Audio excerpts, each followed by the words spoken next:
नमस्कार दोस्तों। ये इंग्लिश स्पीकिंग की दूसरी क्लास है और पहली क्लास में हम लोग दिस दैट दीज दोज के बारे में अच्छे से सीख चुके हैं कि हमको इन शब्दों का प्रयोग कहाँ करना है।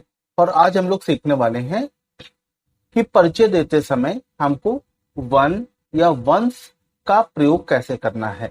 तो अब तक आप डिक्शनरी में इसके जो अर्थ देखते होंगे तो आपको इनके अर्थ दिखाई देंगे, एक, कोई, वाला, वाली। इसी तरीके से आपको वंश का अर्थ दिखाई देगा, वाले या वाली। अब सबसे पहले बात, एक या कोई तो आपने अच्छे से देखा होगा, सीखा होगा। नहीं भी अगर आपने सीखा है तो अगली क्लास में इस बात पे भी मैं चर्चा करूंगा, लेकिन आज मैं आपसे चर्चा करने वाला हूं कि वन या वंश का जो अर्थ वाला, वाली है, आखिर हम इनका प्रयोग कहाँ करते हैं।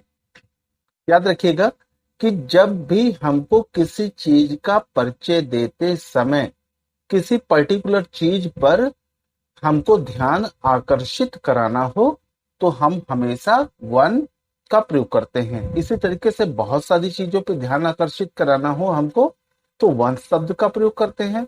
एग्जाम्पल के तौर पे, जैसे कि आप मार्केट में जाते हैं और आपके सामने बहुत सारी जीन्स की पैंटें टंगी हैं और अगर आपने कहा कि वो काली वाली जीन्स की पैंट, उस पर ध्यान आकर्षित कराना चाहते हैं तो आपके मुंह से यही शब्द निकलेगा, वो काली वाली जीन्स की पैंट।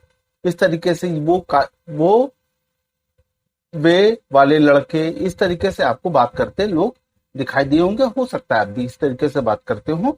तो आज इसी बातों पे हम चर्चा करेंगे और सीखेंगे किस तरीके से हमको इसका प्रयोग करना है। तो आइए इन सब बातों को एक कॉन्सेप्ट से समझ लें।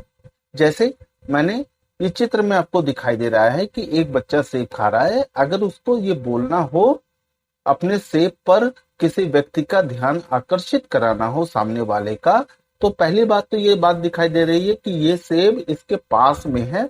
जैसा कि मैंने पहली क्लास में बताया था कि कोई चीज अगर पास में है तो हमको उसके लिए यह शब्द का यानी दिस शब्द का प्रयोग करना है।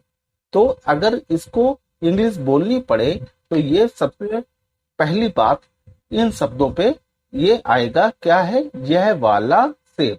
अब आपको घबराने की कोई जरूरत नहीं है, जैसा लिखा हुआ है वैसा ही आपको इसका अनुवाद कर देना। यह का अर्थ दिस होता है, वाला का अर्थ वन होता है, यानी जब एक चीज की बारे में बात कर रहे हो, ध्यान आकर्षित करा रहे हो, तो वहां पे वाला वाली का अर्थ वन होगा। बहुत सारी चीजें होंगी तो फिर वंस हो जाएगा।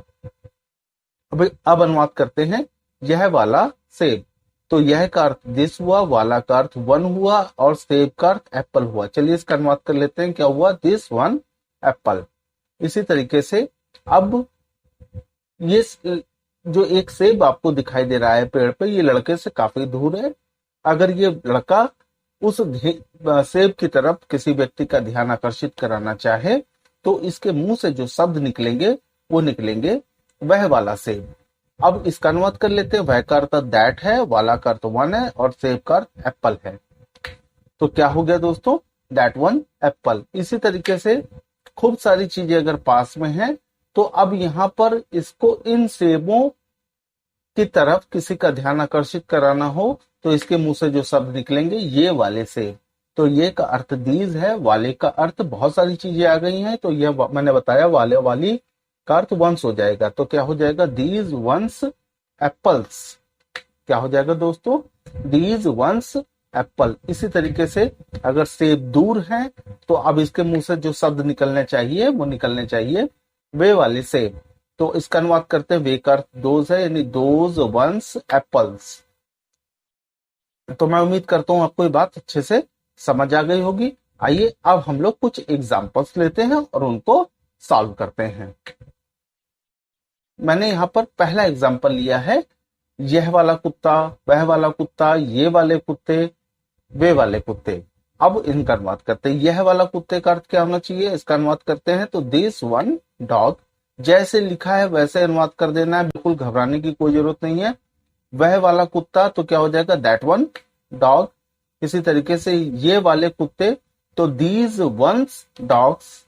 इसी तरीके से वे वाले कुत्ते तो दोज वंस डॉग्स। तो मैं उम्मीद कर रहा हूं आपको पूरी बात समझ आ रही होगी। चलिए अगला एग्जाम्पल देखते हैं। अगला एग्जांपल मैंने लिया है, यह वाली समस्या, वह वाली समस्या, ये वाली समस्याएं, वे वाली समस्याएं। चलिए इसका अनुवाद करते हैं। यह वाली समस्या, दिस वन प्रॉब्लम।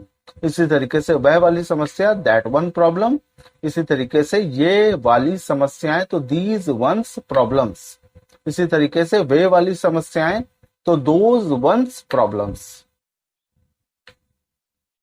आइए अगला एग्जाम्पल देखें। अगला एग्जाम्पल है, यह वाला पेड़, वह वाला पेड़, ये वाले पेड़, वे वाले पेड़। चलिए इनका अनुवाद करते हैं। यह वाला पेड़, तो दिस वन ट्री। इसी तरीके से वह वाला पेड़, तो दैट वन ट्री। इसी तरीके से ये वाले पेड़, तो दीज वंस ट्रीज।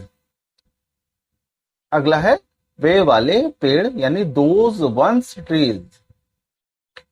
आइए अब एक एक्सरसाइज लेते हैं और इसको हल करके देख लेते हैं। जैसे यह वाली संधि, वह वाली संधि, ये वाली संधियां, वे वाली संधियां। और अगला जो है एग्जाम्पल है वो है यह वाला विचार, वह वाला विचार, ये वाले विचार, वे वाले विचार। इसी तरीके से यह वाली सरकार, वह वाली सरकार, वे वाली सरकारें, ये वाली सरकारें। और आखिरी है यह वाली लड़की, वह वाली लड़की, वे वाली लड़कियां, ये वाली लड़कियां। अब इनके अर्थ भी देख लेते हैं कि संधि का अर्थ, विचार का अर्थ, सरकार का अर्थ और लड़की का अर्थ क्या होना चाहिए इंग्लिश में। तो इनके जो अर्थ है, संधि का अर्थ है ट्रीटी, विचार का अर्थ थॉट है, सरकार का अर्थ गवर्नमेंट है और लड़की का अर्थ गर्ल है। मैं बिल्कुल शुरुआत से कोशिश करते हुए ये काम कर रहा हूं कि मैं समझ रहा हूं कि आपको इंग्लिश बिल्कुल नहीं आती, तो बस आप छोटी छोटी बातें जो भी मैं बता रहा हूं उस पर गौर करते रहिए। अब चलिए इनका अगर आप ट्रांसलेशन करें तो यह वाली संधि क्या हो जाना चाहिए, दिस वन ट्रीटी।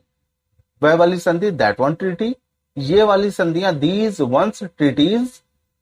वे वाली संधियां, दोज वंस ट्रीटीज। इसी तरीके से यह वाला विचार, दिस वन थॉट। वह वाला विचार, दैट वन थॉट। ये वाले विचार, दीज वंस थॉट्स। वे वाले विचार, दोज वंस थॉट्स। इसी तरीके से यह वाली सरकार, दिस वन गवर्नमेंट। वह वाली सरकार, दैट वन गवर्नमेंट। वे वाली सरकारें, दोज वंस गवर्नमेंट्स। ये वाली सरकारें, दीज वंस गवर्नमेंट्स। आखिरी देख लेते हैं, यह वाली लड़की, दिस वन गर्ल। वह वाली लड़की, दैट वन गर्ल। वे वाली लड़कियां, दोज वंस गर्ल्स। ये वाली लड़कियां, दीज वंस गर्ल्स। जरूरी नहीं है कि आप किसी किताब का प्रयोग करें, बस आपको काम ये करना है कि आपकी नजर के सामने जितनी भी चीजें दिखाई देती हैं, आप उन शब्दों को इसमें ढालने की कोशिश करिए। जैसे आपके सामने कोई दुकान नजर आ रही है चलते समय, तो आप अपने मन में उसका ट्रांसलेशन करिए और इसमें ढालने की कोशिश करिए इस तरीके से कि यह वाली दुकान, वह वाली दुकान, ये वाली दुकानें, वे वाली दुकानें। अब आपको सड़क नजर आ रही है, तो यह वाली सड़क, वह वाली सड़क, ये वाले सड़कें, वे वाली सड़कें। तो इस तरीके से आप बहुत सारी चीजों को प्रयोग में ला सकते हैं। दोस्तों, अगर आपको ये चैनल पसंद आ रहा है, आपको लगता है कि आपके लिए जितने भी वीडियोस बन रहे हैं आपके लिए लाभकारी होंगे, तो इस चैनल को सब्सक्राइब करें और साथ ही साथ शेयर करना ना भूलें, लाइक करना ना भूलें, फॉलो करें। और अगर आपको जैसा भी लग रहा है कि कुछ कमी है तो कमेंट जरूर करें और साथ में बेल आइकन दबाना ना भूलें, ताकि जितने भी मेरे लेटेस्ट वीडियो हैं आप तक आसानी से पहुंच जाए।